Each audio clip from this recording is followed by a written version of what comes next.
Hello, this is Hector Vladimir Bello. Today is September the 6th, 2016. It is a Tuesday morning. Temperature is cooling. Summer temperatures are fast disappearing, although it is still warm and not cold at all. You'll have to excuse my voice today. I have a little bit of a allergic reaction, and I may sound just a bit funny. But today I want to discuss batteries, and a little bit about solar panel and battery hookup or connection or wiring. And first, batteries are the lifeblood, are the food storage of any off-grid installation, of any off-grid application. Without batteries, and I'm talking about electrical applications here, electrically speaking, without batteries, you basically cannot be off the grid. Batteries are the technologies, are the items, are what allow you to store energy for later use, just as your body stores energy in the form of fat, in the form of sugars for later use.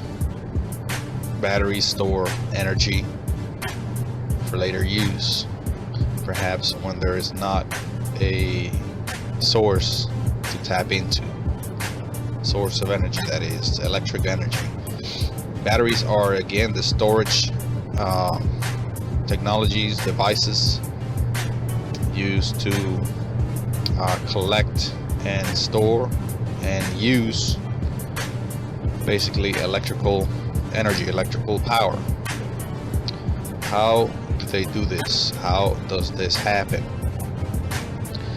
In simple terms, before I go into any details, batteries work in this way. They store electrons, which are the many atoms, molecules that push electric charge, electric force, electric flow, that create an electric flow. Electrons are the units that can be measured as an electric charge within a battery. So the more electrons a battery has, the more charge or potential it has. For example, when you see a battery that says 100 amp hours, that means it has been measured to have more or less 100 hours if you drained that battery at 1 amp per second. So if you had a device running on 12 volts and 1 amp, that would be the rating of that device, that load, or that appliance, electronic equipment, or any kind of load. If it said 12 volt DC, for example, 1 amp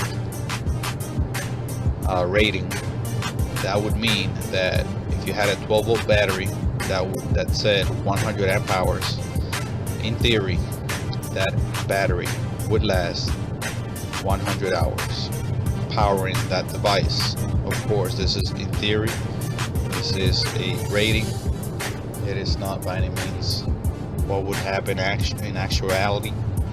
It may be a lot less. It may be 50 hours, it may be 80, it may be 75, it may be 105, 102 hours, depending on the amount of energy that's wasted, the efficiency of the electronic equipment, the efficiency of the battery, the temperature conditions. There's a bunch of factors that could play into how well a battery performs and how long you can use it for and how much power you can get from it. Batteries are again a very important part of any getting off the grid application. Off-gridders, preppers, anyone attempting to be independent from a power grid would need batteries. There are tons of different types of batteries, different brands, different makers, manufacturers, different technologies, and we will try to discuss some of those, at least the most popular here in this short radio show. Again, this show may be an addendum to my last show, which I attempted to cover this subject, but I could not because of time restrictions. But I will try to either add this to that recording or make this a audio recording on its own show altogether. The most popular batteries, again, are the 12-volt batteries, only because of vehicles. Vehicles use, when I say batteries, I'm talking about the rechargeable type. We'll focus on those, since to get off the grid, you would want to very much to remain within the using rechargeable batteries. You don't want to use any kind of one-time use system. And I will maybe tell you a little bit about the differences between rechargeable and chargeable batteries. But just to discuss or describe real quick how a wet cell 12-volt car battery works, it's a good jumping off point to explore some of the other technologies. Since the 12-volt wet cell battery, which is again your car battery, are perhaps the most popular batteries, and probably the ones people use the most to get off the grid. Not necessarily your car battery, but something very similar, which is your what they call a trolling battery or deep cycle battery, which is again very much the same as your car battery. They're only constructed slightly different because of their two different uses, two different applications. First, the car battery is made to give you a very quick and very rapid discharge in amperage. So it's constructed a lot different when it comes to, not too much, but slightly different when it comes to the way it is made on the inside for this purpose, because it is constructed to discharge a lot of amps all at once. That's why a lot of them have ratings of 400 cold cranking amps. They have usually two ratings, cold cranking amps and cranking amps, or regular cranking amps, or hot cranking amps. Cold cranking amps, if I get this correctly, is what you get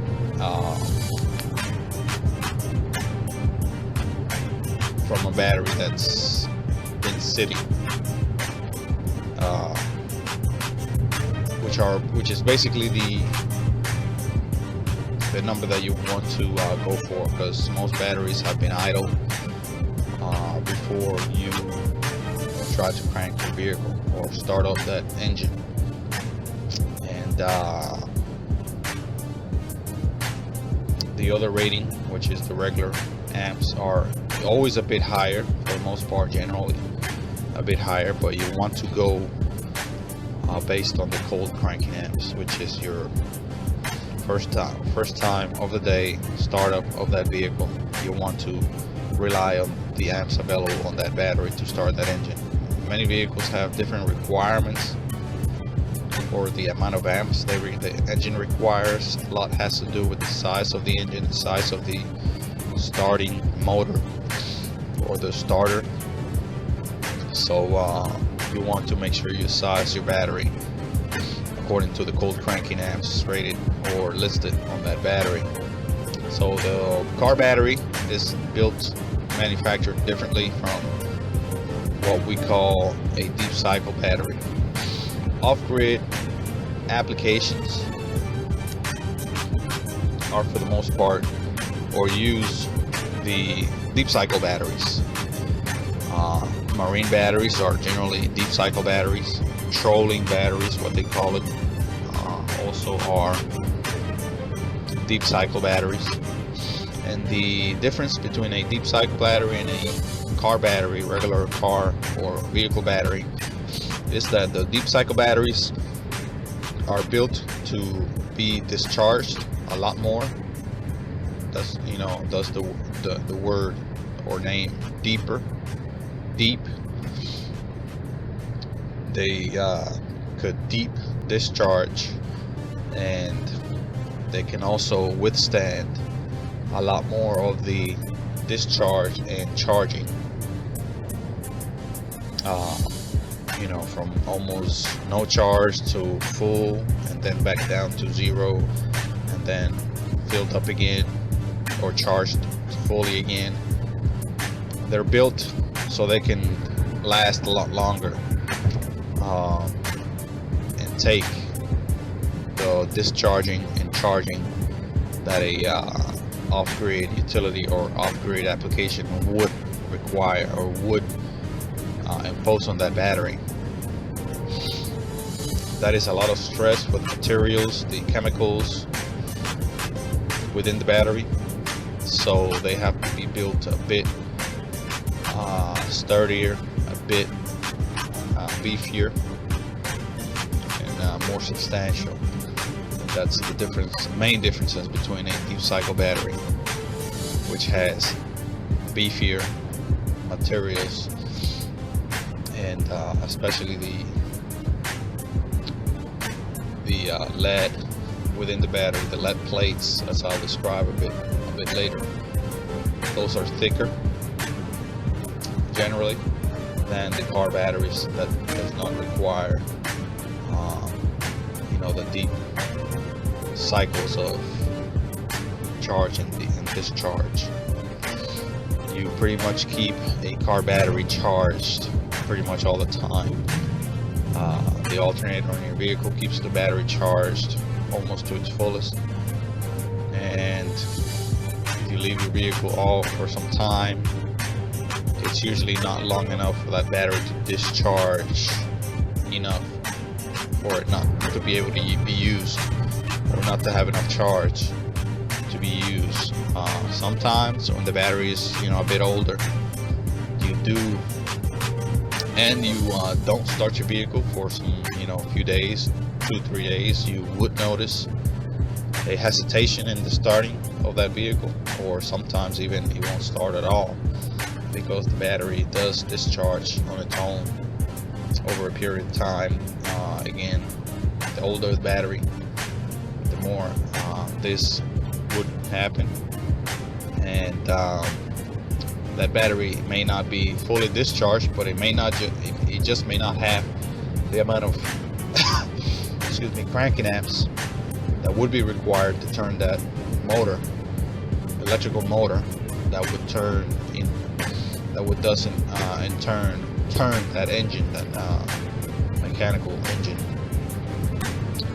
So the deep cycle batteries, again, are your best choice.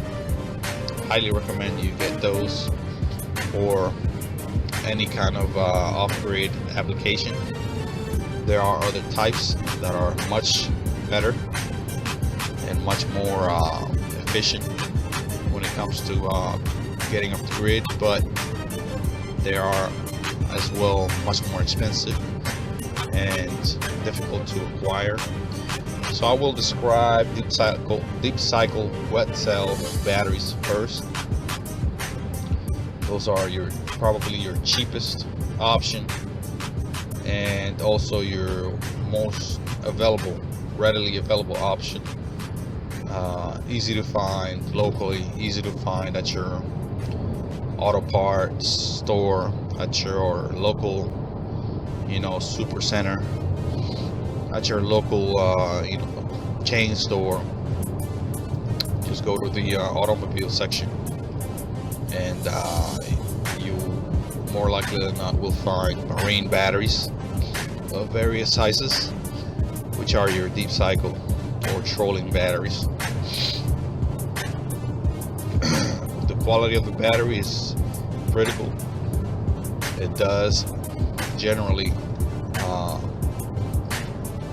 determine how long a battery will last, how much charge you will get out of a battery, and how efficient the battery will be. So make sure you pay attention to the manufacturer model, the price of the battery, and the reputation of the manufacturer and the battery model itself.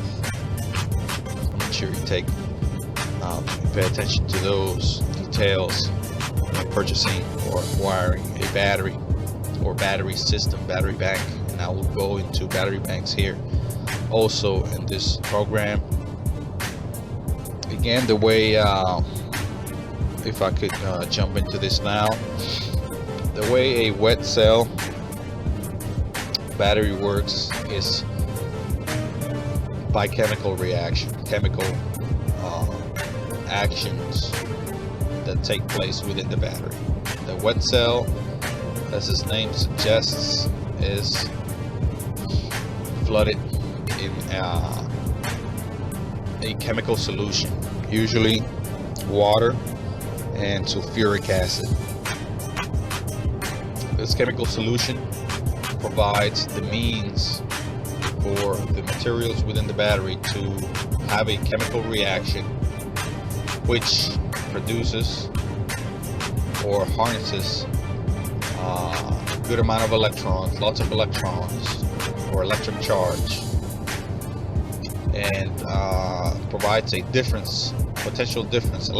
potential difference within the battery that provides an electromotive force within the battery, or an electromotive potential, a difference between the two poles, negative and positive, difference enough to,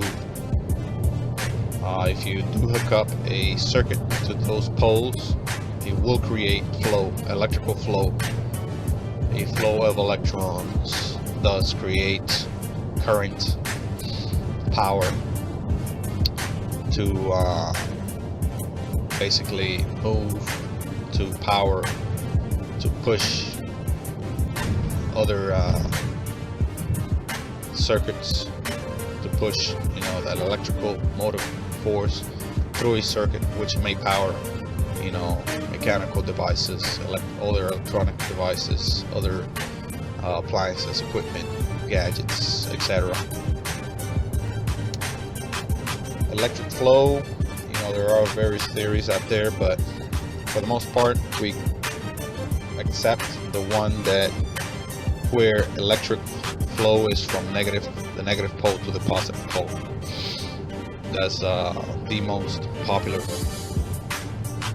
way of looking at electricity out there, and that of course that would be the flow of electrons from one pole to the other, from negative to positive, more or less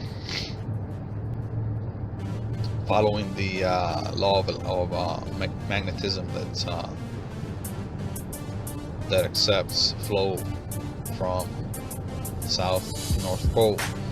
We go from negative to positive on the electron theory. And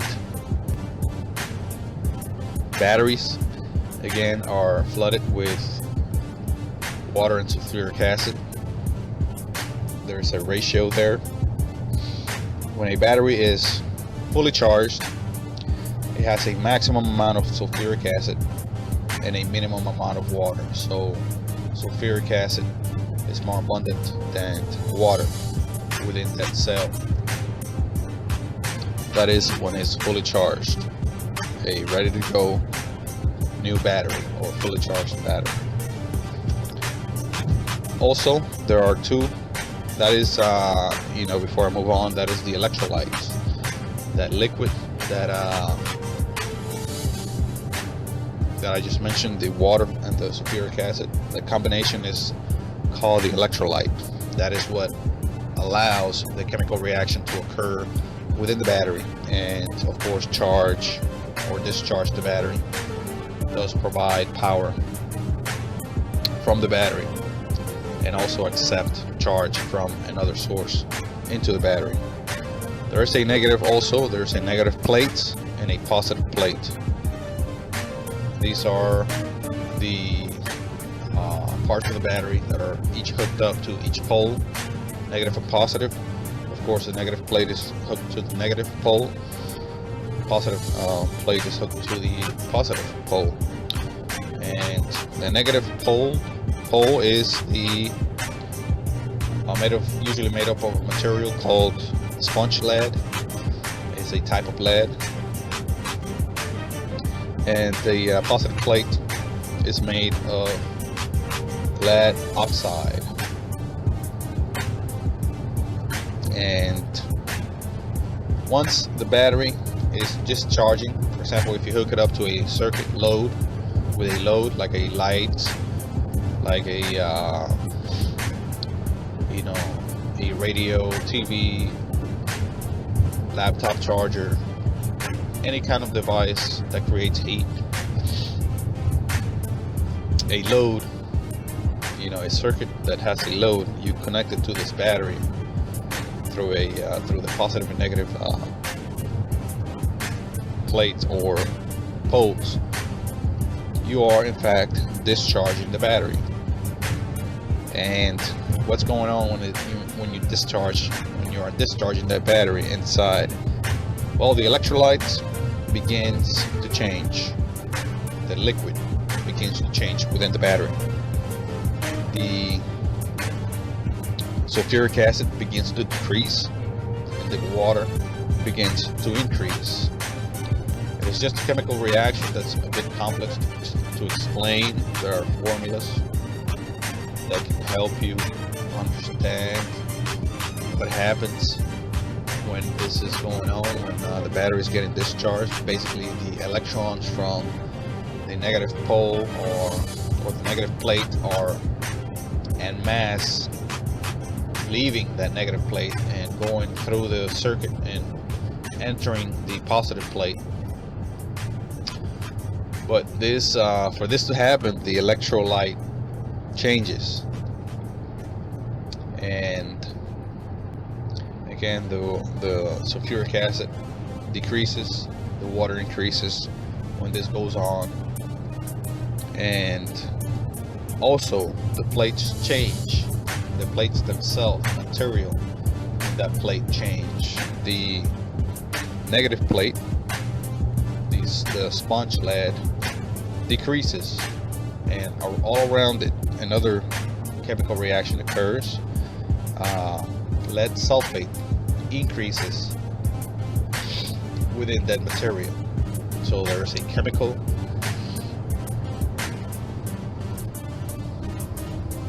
there is a molecular change going on within the lead itself, within the lead, spongy lead or sponge lead. The sponge lead decreases while the lead sulfate all around that lead, sponge lead, increases. At the same time this is going on, remember, we're now discharging this battery. The positive plate, the lead oxide, is also decreasing, and at the same time on that same plate, lead sulfate is increasing. So when the battery is discharging, both of the plates are changing. Both of the materials, the different types of LEDs are changing. They're decreasing in their original material, their original position. And another type of lead sulfate, is basically replacing these types of materials in each of the plates. And this is while the battery is discharging. Again, all being made possible by the electrolyte or the chemical within that battery. When the battery is fully discharged, it has been charged in the battery. In other words, all the electrons, or most of the electrons, have been used, have been evacuated from the battery. The battery is fully discharged. The electrolyte has changed as much as it can, as well as the plates within the battery. They cannot change anymore, since there's not much of an a chemical reaction left to occur, because the electrons that allow this chemical reaction to occur have just left. They are no longer abundant enough, so it stops. The reaction stops or slows down substantially to where the battery cannot be used. The sulfuric acid is at a minimum and the water is at a maximum, so the solution is very watered down. In other words, the sponge lead is at its minimum, and the lead sulfate is at maximum on the negative plate. On the positive plate, the lead dioxide is at its minimum also, and the lead sulfate is also at its maximum. So basically, the composition of each of the plates is depleted. Water is maxed out, and the sulfuric acid is at its minimum. So no chemical reaction of any use is occurring at the battery at this time. Now, you can go ahead and reverse the process within lead acid batteries, your regular car or deep cycle battery, and you can inject or push electrons back into the battery. When this happens, the reverse reaction occurs. This is all happening chemically, and the electrolyte begins to increase sulfuric acid and water is decreased. This is a chemical reaction, again, that's quite complex to explain and to made apparent, but you can again look at the formulas and begin to accept how this works. When the battery is charging, again, the negative plates are changing and the positive is changing as well. The sponge lead increases while the lead sulfate decreases, while at the same time in the positive plate the lead dioxide increases while the lead sulfate decreases. And that is basically how a cycle, a charge discharge cycle occurs within a deep cycle battery or a wet cell battery, which again works by chemical action. And that is how a battery works. Batteries have again a negative and positive plate, which is hooked up to a negative and positive pole. Okay, well, back, and just to continue real quick on batteries. Batteries again are very important, a critical part of any plans to get off the grid, of course, as a way to store energy, to use energy from solar, wind, or any other type of source of alternative or renewable energy, whether it be from the sun, from some sort of device producing electricity for charge, that is. There are various types of batteries. We just went into a bit depth when it comes to the wet cell battery or chemical battery. We explained that with some detail. I won't go into details of many of the other types. I will leave those to you to research. There are two types of cells, primary cells and secondary cells. Primary cells are throwaway batteries.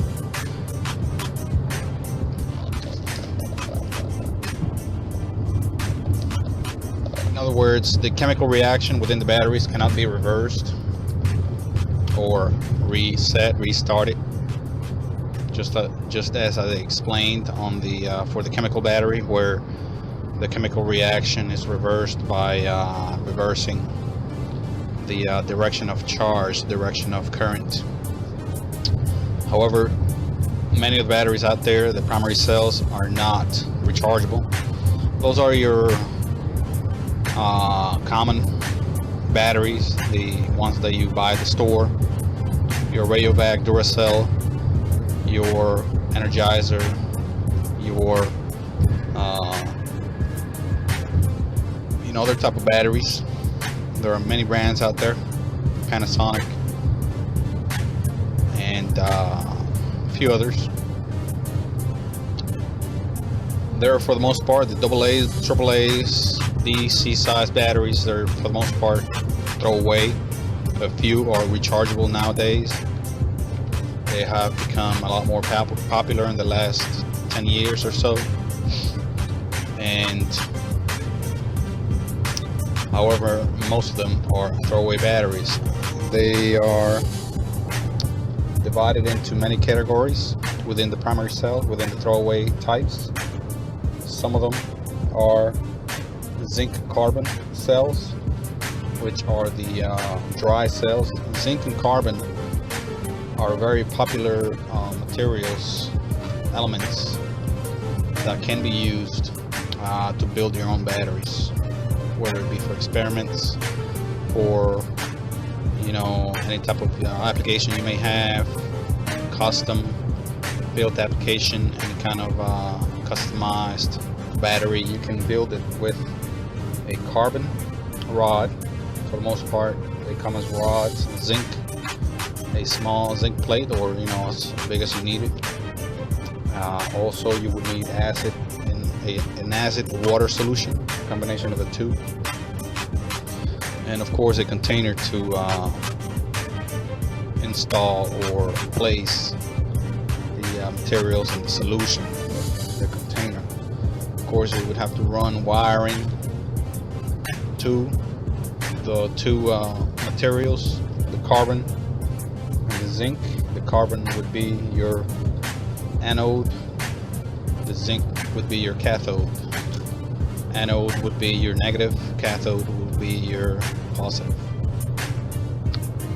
So carbon zinc cells are pretty popular. More popular in the experimental, educational arena, because they require that liquid solution that is hard to contain, move around, move about. It's usually stationary. You can move it around as much as you can the dry cell type batteries. Alkaline cells are a very popular type of battery. You may have heard the word alkaline battery in commercials, descriptions for battery types. A lot of your AA, AAA, C, and D size batteries are alkaline batteries, and again, those are pretty popular because they are what we call dry cells, meaning they do not have any kind of liquid or solution, watery solution that may leak, that may cause any kind of mess. They use for the most part a paste instead of the liquid solution. Yes, the paste does have moisture, but it's far less than a very liquid solution like acid and water. A paste has a minute amount of water, and it's basically mixed in very good with the solid portion of the solution of the what would be the electrolytes, or the medium where the chemical reaction would occur. Of course, this medium is for the most part in contact with both of the charged materials, which are the cathode and the anode, or the two plates, the positive and negative. Mercury cells, it's also a relatively dry type of cell. It's a new, more or less, type of cell, but it's not as popular as many of the others, and they may be found in very specific or specialized applications.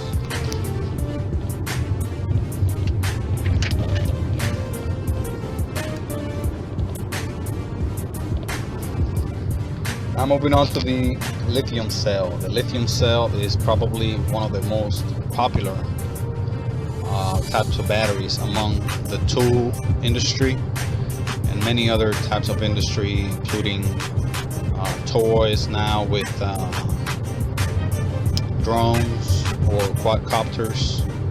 Many of the rechargeable gadgets and technology of today, which are very popular, like cell phones, MP3 devices, any type of handheld device, especially cell phone devices, which are probably more popular by a number of magnitudes than any other handheld device nowadays, use rechargeable lithium-ion batteries. And cameras are quickly becoming a thing of the past. However, a lot of them do use rechargeable batteries. Many don't. Anything that's really small that is rechargeable very likely has some sort of lithium type battery within. So those are very, very popular batteries, and that is because lithium has the highest negative potential of all metals, meaning that they can be negatively charged, and they hold that charge very well, very efficiently. They are also another thing that makes it very attractive as a battery material component is its weight. Lithium is very lightweight, allowing for lighter weight batteries, thus smaller, thus more convenient electronics devices, etc.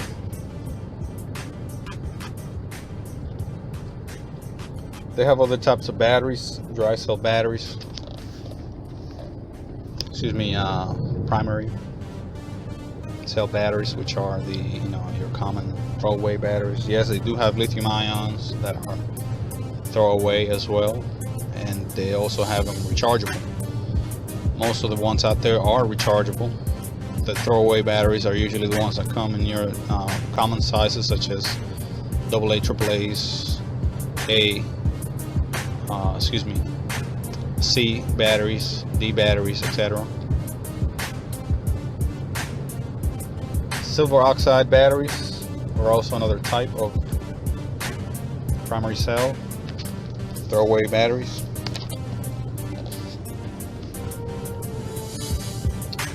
The silver oxide batteries are very long lasting for low consumption devices or low voltage amperage consumption requirement devices such as hearing aids, perhaps the pacemakers, perhaps many of the devices that are implanted would take such batteries. Watches, you know, the quartz mechanism and circuitry that requires very little electricity or charge to operate. Things that require very little charge that could be amplified usually have or require or can use silver oxide cells. There are also a couple of other types of batteries in the secondary cell category, the rechargeable category. Of course, your good old lead acid battery, which is the one I described at the beginning of the show, the one that with the chemical reaction that could be reversed for charging, thus making the battery a rechargeable battery or secondary cell. We have nickel cadmium cells that can be recharged. These batteries have a different construction than your primary cell nickel cadmium. They have a different construction from your alkaline batteries, different materials. They use nickel and cadmium for their properties and their materials, their elements which make up the battery, which can be, of course, recharged. They also have the nickel metal hydrate cell, which is a less common, more specialized to use type of cell, type of battery. And with that, I will jump into battery connections, battery hookup, battery wiring, which is a very important topic, very important part of your off-the-grid installation, off-the-grid application. If you use 12-volt batteries, you can use only 12-volt solar panels, for example. Or if you use a windmill that's rated for 12 volts, a 12-volt system, you have to use 12-volt batteries. You don't really have to buy 12-volt batteries to have a 12-volt battery system, and I'll explain that here shortly. You could have a 24-volt system as well. This is DC, by the way, with 12-volt batteries. You can have a 48-volt system with 12-volt batteries. You have to have, of course, a series of batteries or a battery bank to make this happen. And this all can be done through different configurations or different types of connections, different ways to connect the batteries together. 12-volt batteries are probably the most common out there, the most common batteries out there. No questions about it. You can use 12-volt batteries to make a 24-volt system or a 24-volt battery just by crossing the positive and negative pole of each of the batteries to each other, or connecting one negative pole to the other battery's positive pole. That is connecting the battery in series. Why in series? Because your load, let's say on the negative side, comes into the negative pole of one battery, goes into the battery. This is the charge, the flow, the current that we're talking about. Let's series. The definition of series is one path, one way for electric flow, for electric charge or electric current to travel. So if you only have one path, you have one way to go, and that is first through the the negative pole of the battery. This is coming from the load into the battery, out the positive pole of that one battery. We have two batteries now. Into the negative pole of the next battery number 2, into the battery, out of the battery from positive pole of the second battery, and from there it goes to the positive connection of your load, whether it be a light, whether it be a speaker, heater, whatever it may be. So that is why we call it in series, connected in series. You can have two batteries, whether it be 12 volt batteries to make a 24 volt system. And I'll explain here in a minute why that is so. You can have two 6 volt batteries connected in series to make a 12 volt battery. You could have two 24 volt batteries connected in series to make it 48. You double up your voltage when you connect batteries in series, or you add the voltages, more accurately described. So if you have 6 volts, two 6 volt batteries, you add voltages 12 volts connected in series. However, the amperage does not double. The amperage remains the same. So if you have two 12 volt batteries, you want to hook them up together, make 24 volts.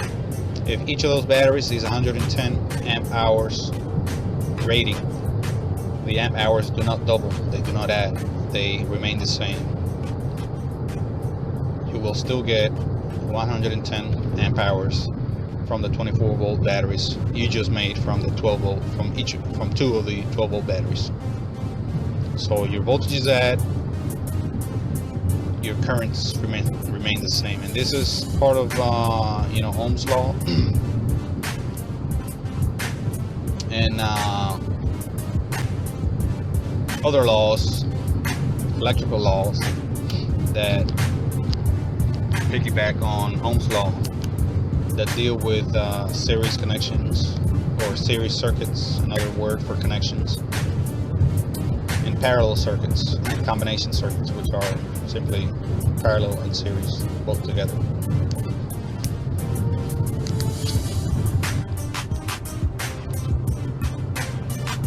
So you can get different voltages from different configurations of using multiple batteries. A 12 volt system can also be made a lot more durable as far as the charge goes.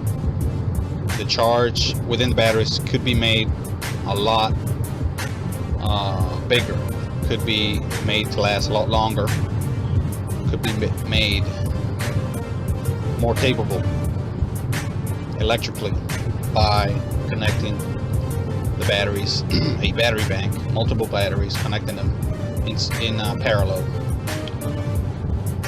An electrical law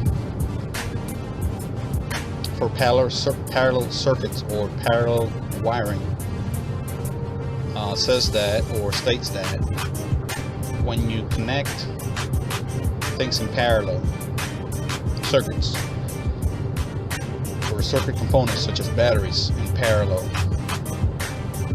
the voltages add. The voltages remain the same and the current adds. The voltages remain the same when you connect batteries in parallel. Connecting battery in parallel is simply connecting each of the poles with its respective polarity negative to negative, positive to positive, from each battery to another. It could be two batteries, 3 batteries, 4 batteries, 6, 5, 6, 7, 8, 9, and so on. This is a parallel connection. And again, when you connect batteries in parallel or any other type of voltage producing device, whether it be a generator, solar panels, or whatever it may be that's producing power, right? Any kind of power source, the voltages from those sources will remain the same.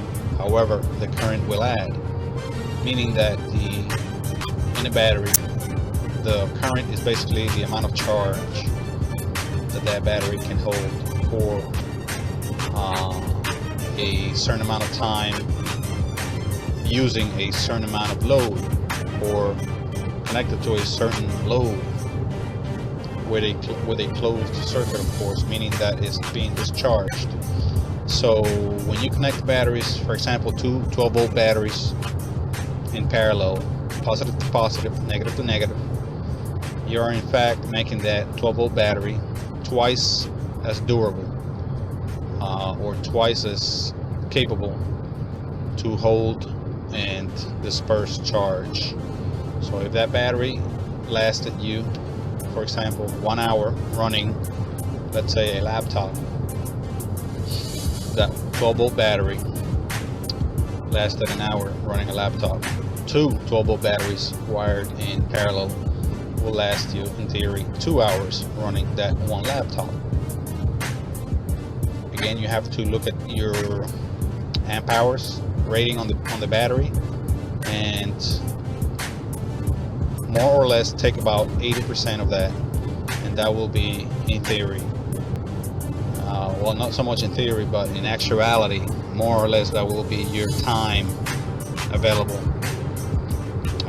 drawing however many amps you may draw. You may be drawing with your load. Again, if you have 100, for example, 100 amp hours, to make it even, number that's easy to work with. 100 amp hours means 100 hours drawing 1 amp. That would be, in theory, the capacity, capability of that battery. In actuality, it's more like 75 to 80 minutes. Excuse me, 75 to 80% of that, which is about 45 minutes, 45 to 50 minutes out of the hour. So if you were to take another battery, add it to that in parallel, positive, negative to negative, you would be doubling those 45 minutes, making them into 90 minutes. That is if you draw the 1 amp that's 1 amp per second in actuality. So as long as you're drawing 1 amp per second, you can get about 90 minutes out of those 2 batteries. Okay, and the more batteries you hook up, the more time you will have to run that load, whatever it may be, a laptop, charger, a light, whatever it may be. So hooking them up in parallel is a way to make the system longer lasting and able to provide longer periods of charge for whatever the load you may be using. That's why it's somewhat important to calculate, to plan your power usage when you're off the grid. When you're off the grid, every charge, every amp hour you can collect is very precious and very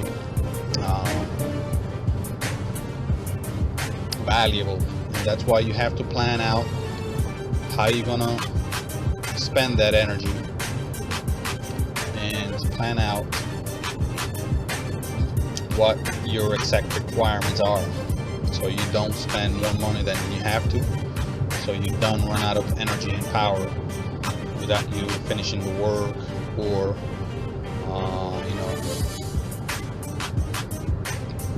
you running out of power, being put in a situation that's either inconvenient and even hazardous.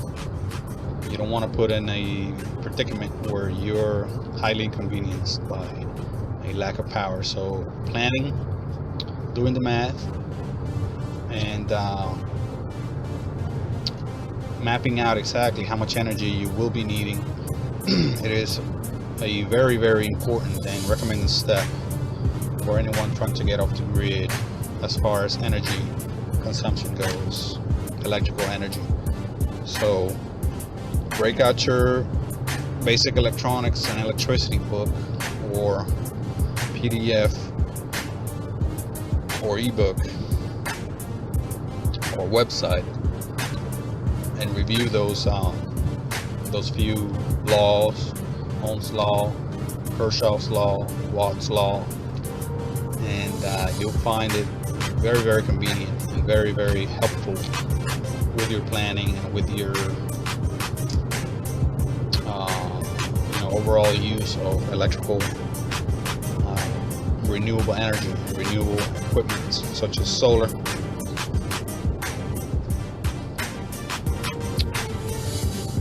So again, you can use different voltage batteries to make different voltage settings, or different voltage systems, battery banks. A battery bank is nothing but a collection of batteries connected in however fashion it's needed for your system to work properly. You could have 6-volt batteries and still have a 48-volt system. You could have 12-volt batteries and have a 12-volt system, or a 24-volt system, or a 48-volt system and up. You cannot really go down the voltage without very expensive and intricate and involved equipment. For example, you can't go down to a 6-volt system for whatever reason from 12-volt batteries. You have to start with 6-volt batteries to have a 6-volt system. You can, however, go up. For example, if you have 6-volt batteries, several of them, you can make a 12-volt, 48-volt and up system. So you cannot go down, you can only go up as far as voltage. You can always go up and down with your amp hours. Excuse me, you can either remain the same or go up. You cannot go down with your amp hours. Okay? Your amp hours can either remain the same and your voltage goes up, by connecting your batteries in series, or you can decide to keep your voltage the same and have your amp hours go up by connecting your batteries in parallel. I do recommend 24-volt systems for higher appliance requirements, higher appliance applications. That is higher power use, higher power consumption, such as big household appliances, washing machines, dishwashers, microwaves, coffee makers, rice pots, stuff like that. It uses quite a bit of energy and draw quite a bit of amps. Power tools, shop tools. You want to have enough juice in there to kickstart and keep going those electronics, those appliances.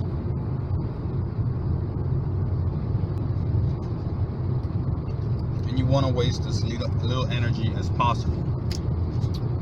In other words, be as efficient as you can be. That will save you time and money and efforts in the long run. Batteries, again, are a critical part of getting off the grid. It's the only way you will be able to use energy at night from solar, wind, or any kind of other power, electrical power source, renewable power source. And I say at night because that's when your sun is not present, sunlight. Your wind is usually not as high or pronounced. And in either case, you can hardly ever use electric charge straight from those sources. You have to have a medium to store the energy and then collect the energy from that medium, which for the most part is the batteries.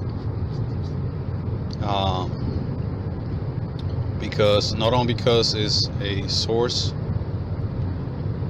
to collect energy and then use it from there, but is also a steady source of electricity. It doesn't vary as much as your solar panels output would. It doesn't vary as much as the wind. You don't want to have for example, your light varying current with depending on how much sunlight your solar panel is getting outside. There could be a cloud passing through. There could be shadow from trees or other objects hit that solar panel. So of course your output will dim that light or any other electrical device you may be running. It may cause problems. So you want a steady source of energy, a steady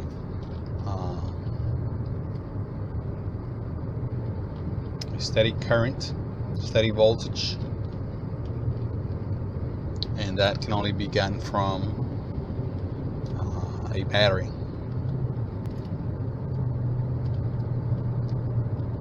Also, when there's no power source available, you can use the energy stored in the battery. Like if you get a couple of days worth of sun, you're not at home, or you're not using the system, that energy, it doesn't have to be wasted. It doesn't have to be just ignored or bypassed or just omitted.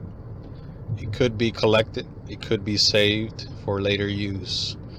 That's probably one of the most advantageous features of batteries. It could be used as a storage unit for energy.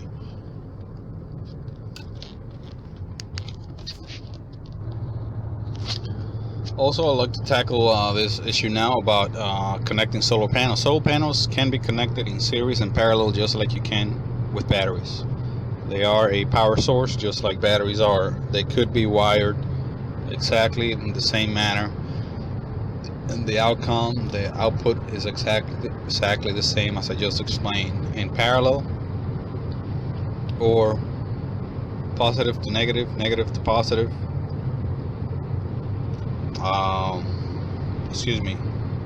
In parallel would be positive to positive, negative to negative. Okay, like poles connected to each other.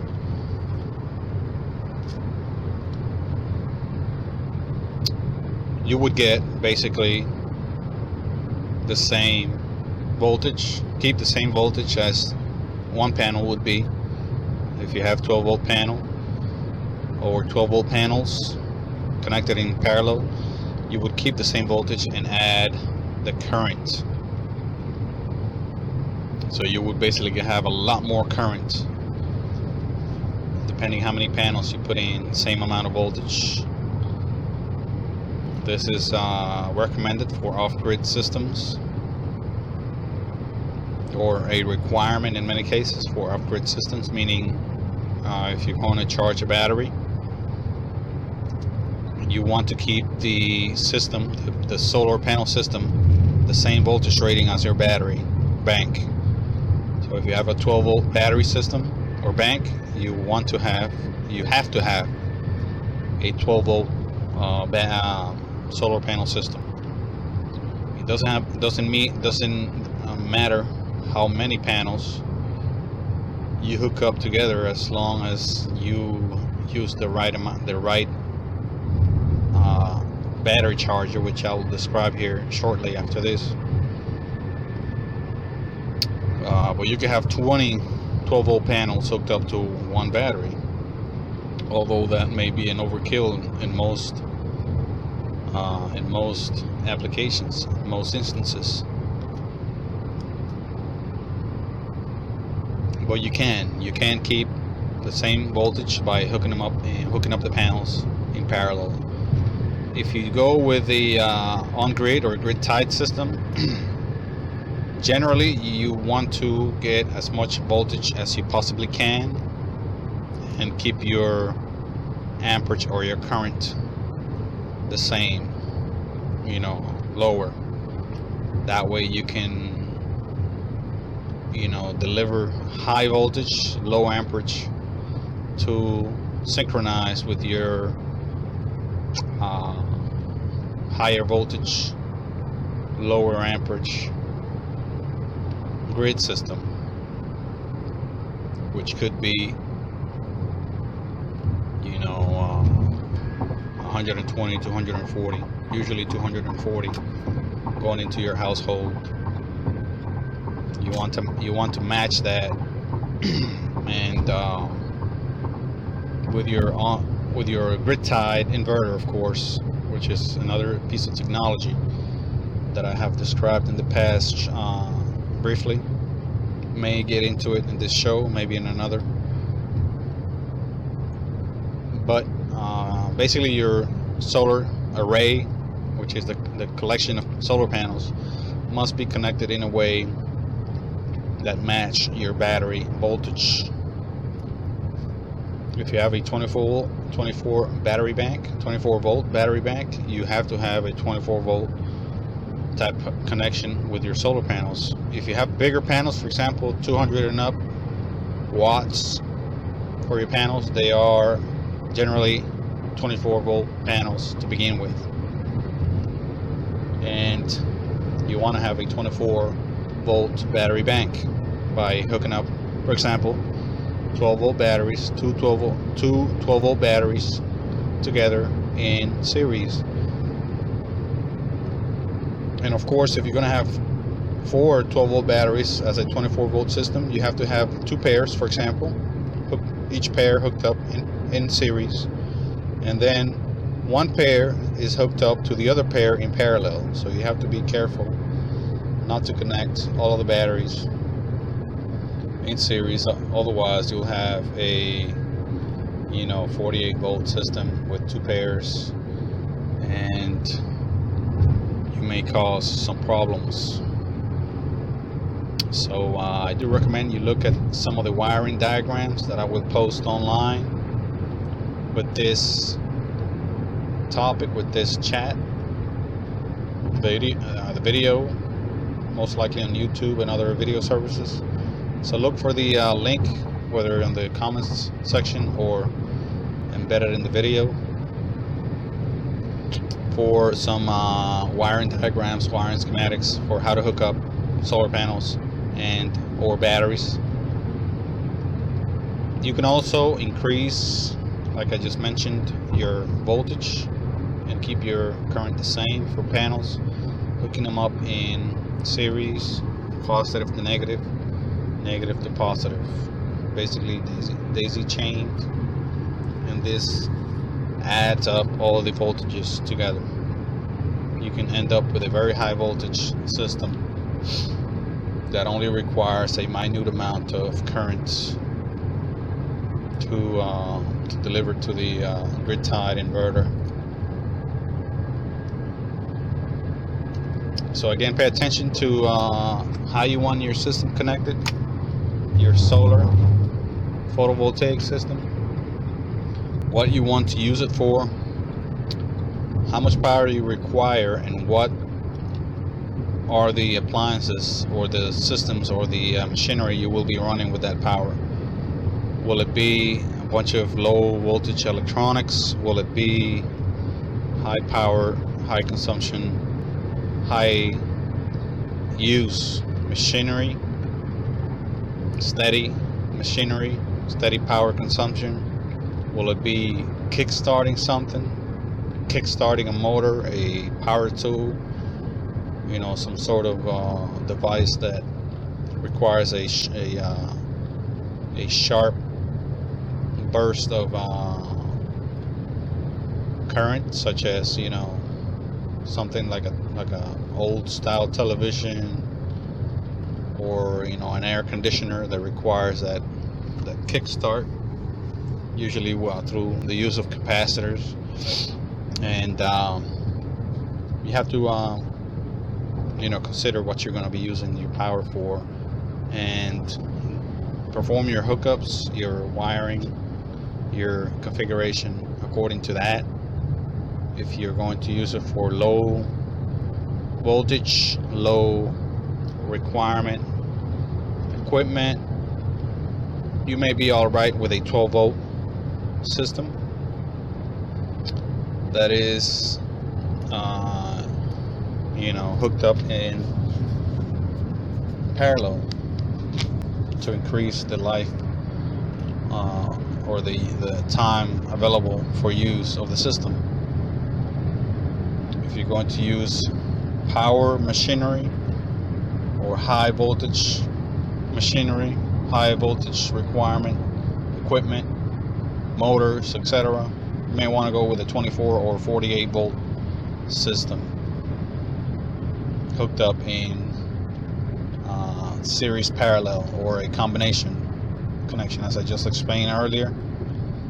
If you do combination 24 volt, you have to hook up, if you have 12 volt batteries, you know, battery pairs in series, and then the rest, each pair connected in parallel. That's to keep the current the same on each pair. And of course, you want to double your voltage within each of the pairs.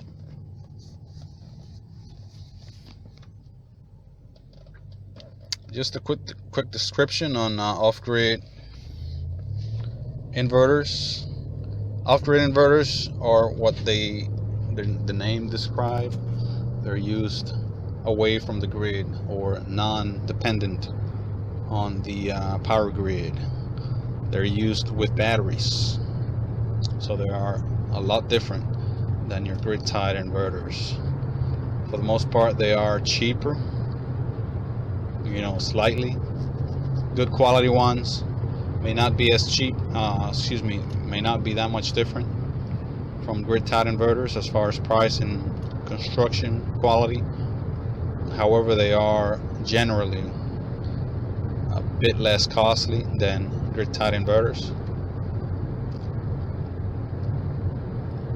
They're made up of a few technologies within them. Most basically the transformer, step up, step down transformers within. They step up again your voltage through magnetic induction, usually. Your 12 volts, your 24 volts, they step it up to usually 110 to 120 volt AC, at times to 210 to 240, 220 to 240 AC as well. And of course, this is done through a something called an oscillator, and various other circuitries that make the AC signal smoother, more reliable, and give it that, you know, sine wave, more or less of a sine wave pattern to it. Some of them are pure sine wave inverters, DC to AC inverters, so they give you that that pure, or, you know, more or less pure shape that you generally get from your outlet. And this is mostly necessary for very sensitive equipment and AC motors.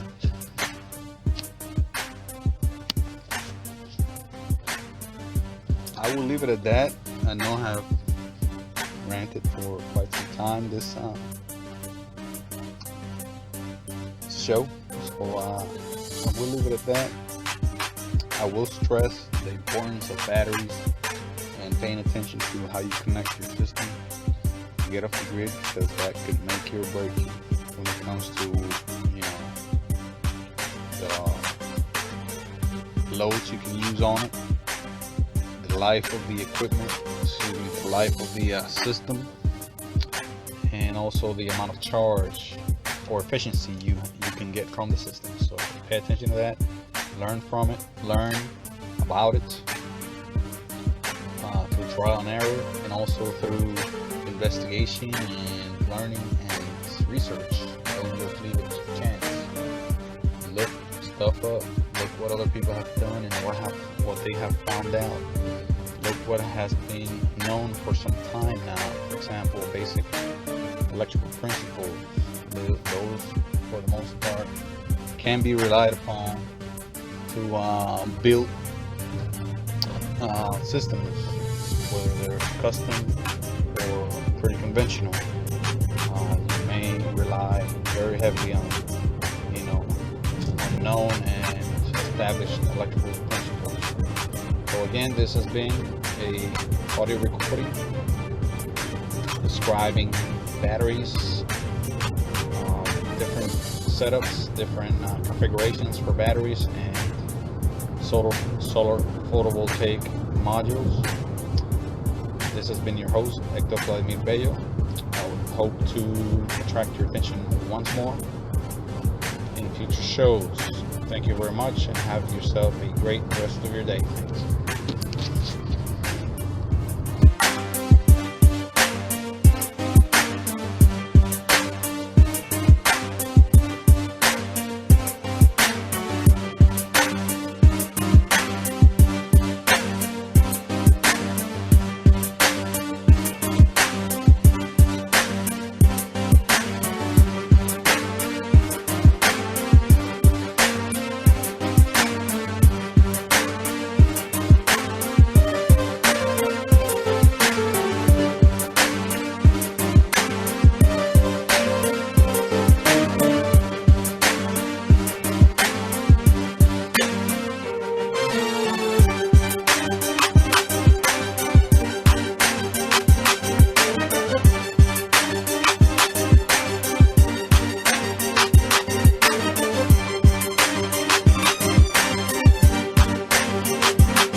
Hello, this is Hector Vladimir Bello. Today is September the 6th, 2016. It is a Tuesday morning. Temperature is cooling. Summer temperatures are fast disappearing, although it is still warm and not cold at all. You'll have to excuse my voice today. I have a little bit of a allergic reaction, and I may sound just a bit funny. But today I want to discuss